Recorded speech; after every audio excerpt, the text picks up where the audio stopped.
Halo guys, welcome back to my YouTube channel, David Noah. So, hari ini gue lagi diundang sama Mina Padi buat main-main ke kantornya. Kita coba bakal obrolin market dan hal-hal lainnya. Dan gue juga pengen lihat sih sebenarnya kira-kira kantor sekuritas tuh kayak gimana sih. So, yuk langsung aja ikutin gue.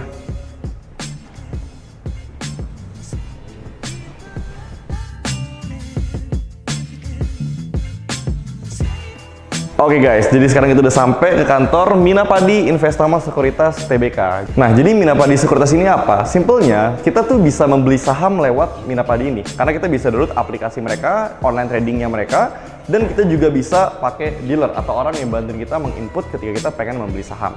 Nah, pokoknya detailnya akan kita obrolin sama financial expert mereka di dalam. So, yuk langsung ikutin aja.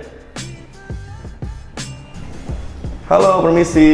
Halo, Bro David.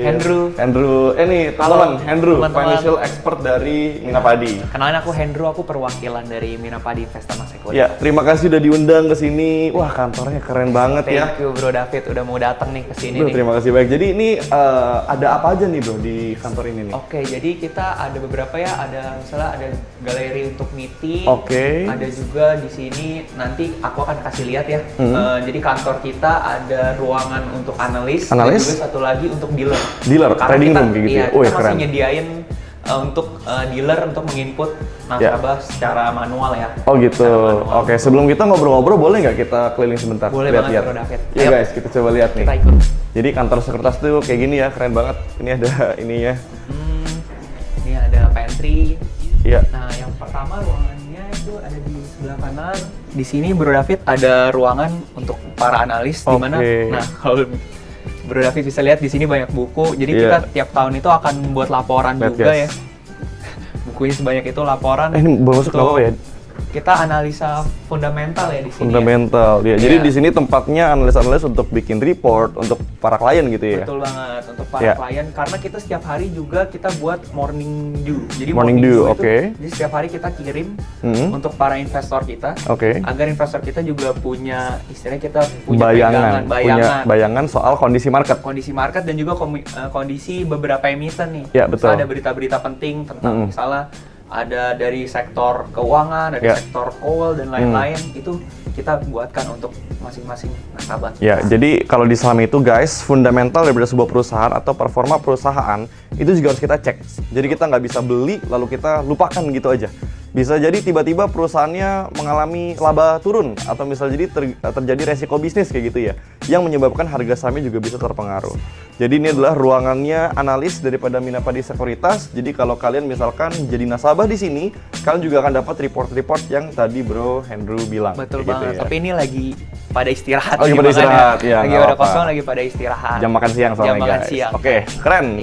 Kita coba lihat ruangan selanjutnya. Oke, ada ruangan selanjutnya. Kalau di sini nih ada IT ya, kalau di sebelah kiri. Oh, sini IT ya. Ya, tapi juga lagi pada istirahat. Ya, siap. Nah, ini juga ada CS. Ini CS. Ada jadi customer service. fungsinya CS ini apa? Boleh dijelasin nggak? Fungsi CS ini misalnya kita udah melakukan withdraw dan lain-lain, withdraw untuk dana bisa melalui CS atau mungkin langsung nanti dari aplikasi. Jadi karena kita masih punya nasabah-nasabah yang konvensional ya, jadi bukan semuanya online, jadi ada yang konvensional. Biasanya masih via telepon nih. Via telepon untuk penarikan dana dan lain-lain, dan juga untuk transaksi nego juga biasanya bisa telepon CS dulu atau telepon nanti dealernya. Jadi kalau misalkan untuk pembukaan rekening CS lewat CS juga bisa, tapi sekarang kita lebih banyak online. Lebih banyak online. Jadi lebih berfokusnya sekarang lebih ke online justru ya. Karena dari aplikasi sendiri udah bisa online. Dan lebih mudah juga daftarnya. Ntar coba kita obrolin di belakang ya. Kalau ini apa nih? Ini ruangan apa nih? Ini ruangan dealing room. Jadi dealing room ada dealer. Nah, itu ada, ada Pak Fauzan. Sini, Pak. Permisi, Pak. Ya. Jadi kita punya beberapa dealer di sini.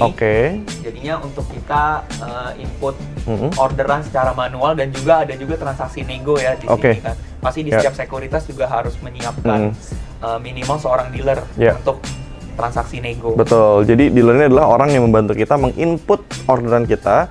Ketika kita lagi nggak bisa reaching HP kita atau lagi nggak bisa, misalkan lagi sibuk buka online trading, kita bisa pakai dealer ini. Benar. Bro, kalau misalkan fee dealer sama fee online trading beda?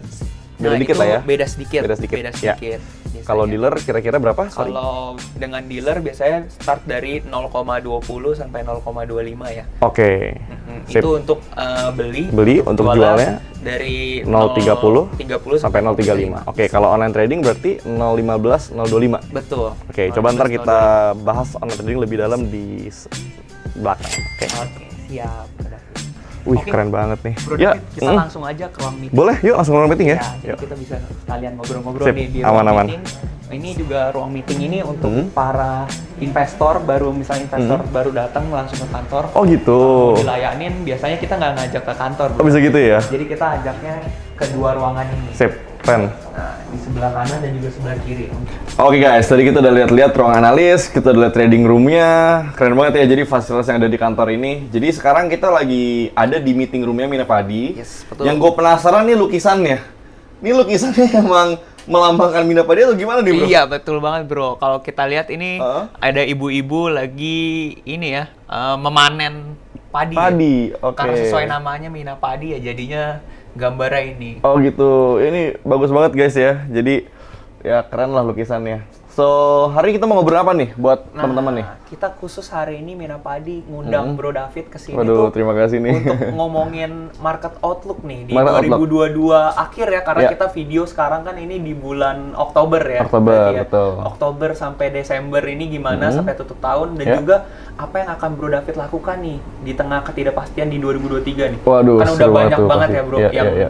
udah bilang bakal terjadi resesi, lagi krisis A, B, Betul, C, D betul. yang pastinya akan membuat orang justru takut untuk berinvestasi. Bener. Padahal ini menjadi peluang buat kita ya bro, Setuju harusnya banget, ya. setuju banget. Apalagi kita punya kesempatan untuk beli saham-saham di harga yang murah nih. Betul. Betul banget Ya. bro. Jadi kalau gue sendiri kalau ngeliat 2022 ya, jadi kalau gue 2022 teman-teman, itu gue banyak dapat keuntungan dari saham-saham komoditas. Jadi gue itu adalah active investor. Karena gue adalah pemain di market. Sedangkan kalau teman-teman semua misalkan pengen berinvestasi, itu justru nggak usah pusingin soal resesi dan lain sebagainya. Kenapa? Karena active investor dan passive investor itu cara mainnya beda. Oke, jadi kalau passive investor never timing the market. Never timing the Ya, market. jadi ada satu istilah time in the market always beats timing the market. Karena kebanyakan orang tuh pengen dapat harga semurah-murahnya, jual setinggi-tingginya. Betul. Nah, mungkin itu terdengar mudah ketika diucapkan. Iya. Tapi ketika dipraktekkan, kita nggak akan pernah tahu mana harga terendah dan tertinggi sampai terjadi pembalikan arah. Bener nggak? Benar. Nah, benar so banget. kalau kalian nggak punya banyak waktu untuk ngeliatin market, kalian bakal kelewatan bottomnya. Dan kalian juga nggak akan pernah bisa jual di puncak tertinggi. Iya. Jadi betul. cara paling terbaik apa? Justru menganalisa sebuah saham ketika perusahaannya memang sudah bagus, valuasinya masuk ke dalam hitungan kita. Ketika harga sahamnya turun, dollar cost averaging aja. Dollar cost averaging aja. Betul. Yang penting pastiin fundamentalnya bagus dan juga technicalnya bagus. Seperti misalnya contohnya kalau misalnya Bro David berarti di 2022 kan kebanyakan di Komoditas, berarti komoditas, ya, coal, oli, minyak dan Iya. sebagainya. Ya. dan minyak. Berarti itu juga ngelihat trennya juga ya di Betul. 2022, karena saham-saham di 2022 ini kebanyakan kenaikan itu utamanya ditopang oleh Komoditas. saham-saham komoditas. Ya, jadi itu sebenarnya kalau gue juga belajar makroekonomi kan. Iya. Jadi kondisi global itu ketika suku bunga naik, itu tech pasti ancur. Jadi gue udah tahu ketika 2021 tech naik tinggi, simple gara-gara too many liquidities. Kita ada quantitative easing, ditambah dengan penurunan suku bunga, likuiditas melimpah. Tech startup diinvest gede-gedean. Lalu saham-saham teknologi di US, Nasdaq naik gila-gilaan. Kripto naik gila-gilaan, NFT naik gila-gilaan. Tapi selalu ada masa penghakiman. Kalau gue Iya. selalu sebutnya, Masa tiap penghakiman. party selalu ada orang yang mabok. Iya. Nah ini kita lagi ada di masa mabok sekarang. Oh. Orang-orang kripto beli turun 70%. NFT udah kehilangan 97% daripada volumenya. Tech US juga udah ancur-ancuran. Tapi kenapa Indonesia tetap strong? Karena Indonesia basicnya adalah commodities based country. Iya, benar banget. Jadi ekonomi kita tuh ditopang sama commodities. Betul, Jadi ini cukup menarik sebenarnya tahun 2022 dan tahun 2023 ya. Bisa jadi nih, bisa jadi. Indonesia sebagai negara emerging market yang baru berkembang dan ekonomi ditopang sama commodities, Iya. itu justru bisa jadi anomali.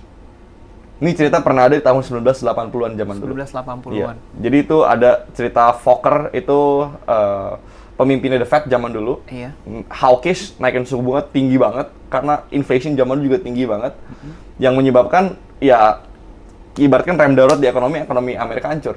Iya. Tapi zaman dulu ketika ekonomi hancur, harga bahan baku semua naik tinggi, Jepang itu mulai shifting.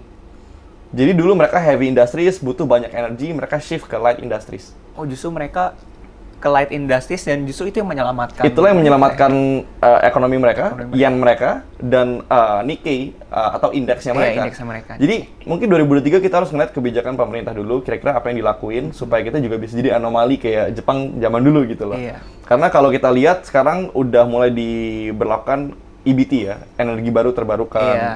Lalu di-push untuk pindah ke listrik. Ke listrik semua, mulai dari vehicle dan Betul. juga lain-lainnya juga. Dan Indonesia sendiri kalau kita lihat secara ekonominya, itu justru kita masih growth. Dan kita juga, dolar kan naik terus ya. Iya. Well, hampir kebanyakan dari mata uang tuh turun di mata dolar. Kecuali iya. Russia ruble. Well, Indonesia Iya. juga turun, tapi nggak sedrastis mata uang negara lain. Seperti kayak gitu. Europe dan lain-lain. Betul. Lumayan Jadi turun. betul sih, ketika Amerika itu bersin, satu dunia kena dampaknya.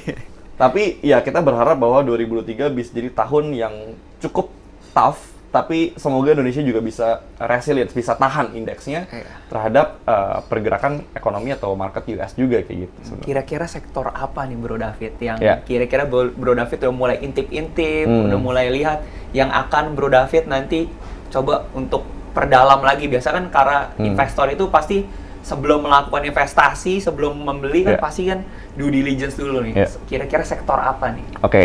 Kalau gue ngelihatnya untuk 2022 akhir itu masih di sektor energi. Kenapa? Gara-gara sekarang di Europe juga masih krisis energi, lalu mereka butuh banyak supply daripada negara-negara komoditas seperti kita. Lalu harga acuan daripada beberapa komoditas juga itu masih tinggi, yang menyebabkan laba-laba perusahaan komoditas pun tetap masih akan tinggi. Dan tapi setelah tahun 2023 kita tuh harus melihat kira-kira trennya tuh kemana. Kan sekarang lagi komoditas. Mungkin 2023 itu lebih ke clean energy, green energy, which is EBT kayak gitu. Iya. Kayak misalkan kendaraan listrik, atau misalkan kayak tambang mineral, atau misalkan cooking coal gitu ya. Jadi kayak ya kita harus lihat kira-kira mana energi-energi yang bisa, yang less pollution dan lain sebagainya gitu loh. And then what's next after commodities? Indonesia tuh simpel adalah negara yang banyak orang akan punya uang ketika komoditas lagi tinggi-tingginya. Nah, setelah kita harus pikir adalah setelah orang punya uang, tuh mereka mau pakai untuk beli apa? Dan kita lihat mungkin beberapa sektor seperti properti itu juga lagi tertekan ya. Seperti retail itu juga masih tertekan. Jadi kalau kita lihat sektor-sektor yang lagi lagging, ketika lagging itu simpelnya tertinggal ketika IHSG naik, sektor ini belum ikut naik. Dan secara valuasi juga performa perusahaan masih bagus, valuasinya juga masih di atas daripada market price sekarang. So I think ada kemungkinan uang akan berpindah ke situ juga. Oke, jadi teman-teman bisa menebak-nebak nih emiten apa nih. Tapi kan sektornya udah sedikit dikasih clue ya. Dikasih clue. Ada properti, ada berarti retail. Ya, retail dan niche energy seperti green energy kayak gitu ya. Oke, teman-teman, udah ada clue nih ya, teman-teman. Berarti apa aja nih yang bisa teman-teman lihat, walaupun tahun 2023 banyak yang pesimis dengan market, kita juga tetap harus melakukan due diligence untuk kita mencari peluang-peluang apa. Karena di every bear market pasti ada. There's always a bull market somewhere. Ya, saya setuju. Karena gue di market selama 6 tahun. Dan berita tentang ini tuh bukan setahun 2 tahun. Setiap tahun, bahkan setiap bulan ada berita seperti ini. Betul. Nah, kayak gini. Apa kita harus hati-hati? Harus. Apakah kita mungkin harus sebagai seorang active investor dan seorang trader, apakah harus mengurangi jumlah masuk di saham? Harus. Tapi apakah harus keluar semuanya? Jawabannya enggak. Kenapa? Manajemen penting ya. Money management dan risk management penting. Tapi ya balik lagi, kita nggak akan pernah bisa timing the market. Nggak mungkin bisa 100% out, 100% in. The only thing that we can do adalah jaga risk dengan cara kurangin posisi kita dan pegang cash kan. Ya kalau naik kita masih punya barang, kalau turun kita bisa beli lagi di bawah. Dan analisa yang benar. Beli perusahaan-perusahaan yang emang ada isinya. Betul. Bukan perusahaan bodong yang cuma digoreng ceritanya, gitu kan. Benar. Jadi itu cara teman-teman kalau pengen bertahan di akhir 2022 dan bertahan di market tahun 2023. Betul. Karena setuju. nggak ada yang pernah tahu. Mungkin kita boleh membuat analisa, tapi belum tentu jadi kenyataan. Berhati-hati boleh, tapi jangan malah panic selling. Panic selling itu justru berbahaya untuk para retail. Dan kalau kalian berfokusnya jangka panjang 5-10 tahun, nggak usah pusingin tahun depan, beli aja terus. Tiap bulan beli. Gara-gara ketika kalian dollar cost averaging di saham yang bagus, in the long run, market tuh terbukti akan naik teman-teman. Yes. Jadi in the short run market tuh fluktuatif, volatilitasnya tinggi.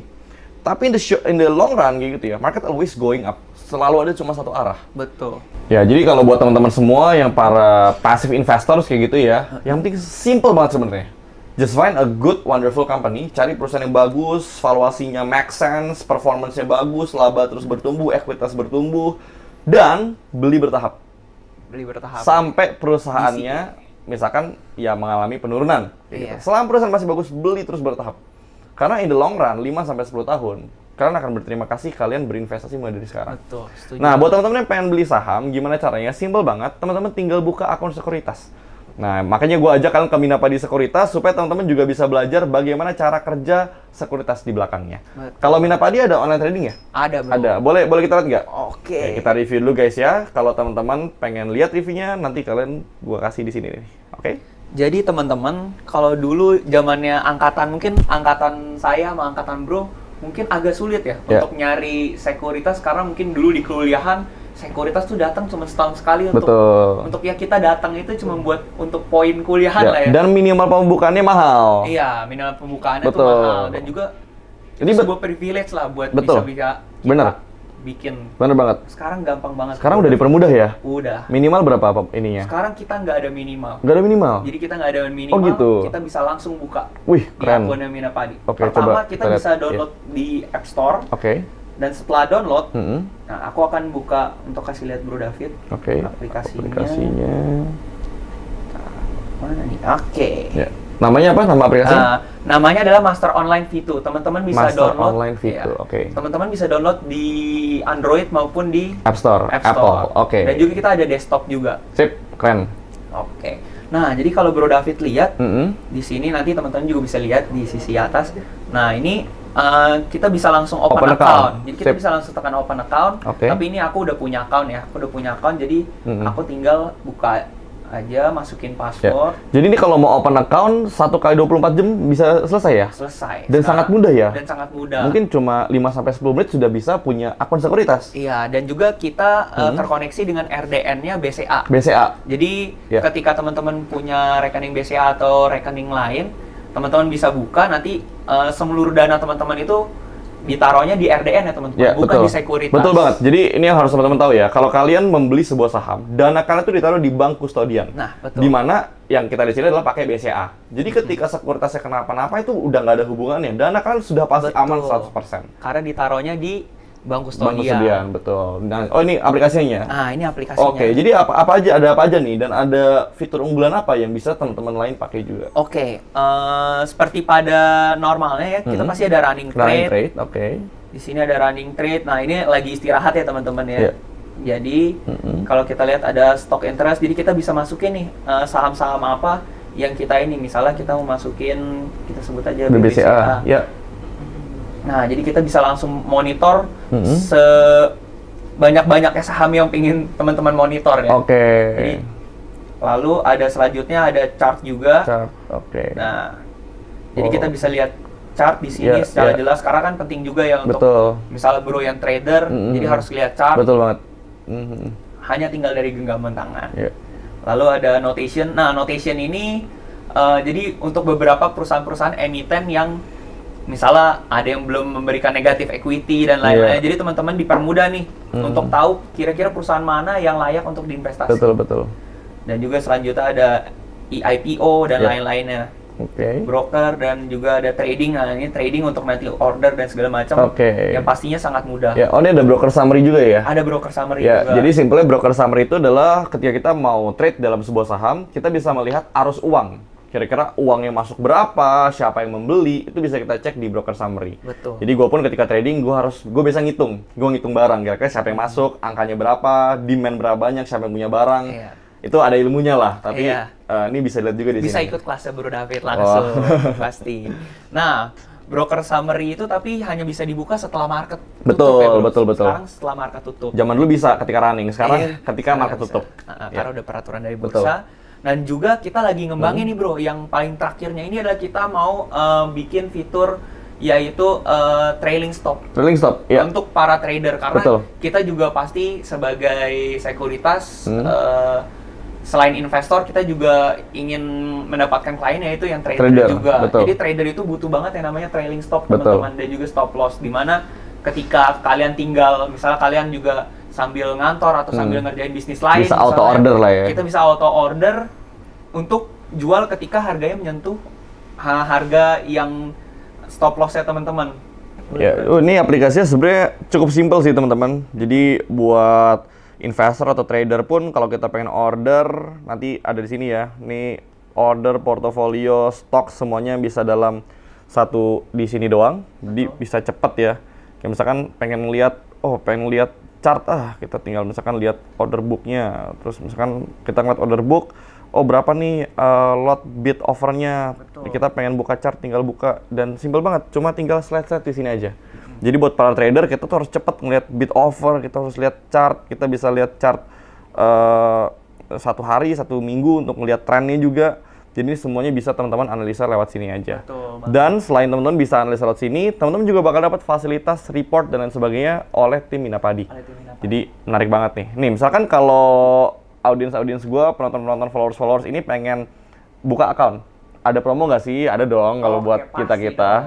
Untuk follower Bro David, kita jadi ada promo ketika teman-teman daftar 100 orang pertama. 100 orang pertama. Yang menonton ini 100 orang pertama, kita akan langsung kasih special price 100.000. Kita taruh di RDN ya teman-teman, bukan untuk dicairkan. Jadi untuk dibelikan saham. 100.000 itu untuk dibelikan saham bagi teman-teman yang membuka RDN. Setelah menonton video ini. Ya, jadi buat teman-teman yang terinspirasi dan pengen belajar, pengen invest saham, jangan lupa untuk buka di Minapadi supaya dapat promo, tapi khusus 100 orang pertama. 100 orang ya, pertama. Jadi cepat-cepat aja supaya teman-teman juga nggak ketinggalan. Iya, betul banget. Karena kita masih muda, kita harus berinvestasi. Betul. Karena di masa depan nanti kehidupan kita lebih settle. Setuju banget. Dan ada pepatah mengatakan waktu terbaik buat berinvestasi itu 20 tahun yang lalu. Betul. Dan waktu terbaik kedua adalah hari ini. Betul. Karena kita akan berterima kasih dalam 20 tahun ke depan. Betul, setuju banget. So, Bro Hendro, terima kasih banyak buat obrolan kita hari ini. Semoga teman-teman semua juga dapat banyak pembelajaran dari obrolan kita. Dan semoga Minapadi sukses terus, maju terus untuk mengedukasi dan mengimpact anak-anak muda di Indonesia supaya pada lebih melek investasi, dan yuk kita bareng-bareng naikin ekonomi negara kita. Oke, jadi buat teman-teman yang pengen buka akun sekuritas di Minapadi, gampang banget. Kalian bisa langsung download di Play Store atau App Store, Master Online V2, atau teman-teman juga bisa langsung di website Minapadi di bawah sini. Jadi simple banget, cepet, mudah, gampang, nggak ada minimum pembukaan, dan langsung dapat edukasi dan pengarahan daripada tim Minapadi yang profesional ini juga. So, thank you banget buat tonton video ini. Sampai ketemu di kesempatan berikutnya. Salam cuan. Salam cuan. Bye-bye.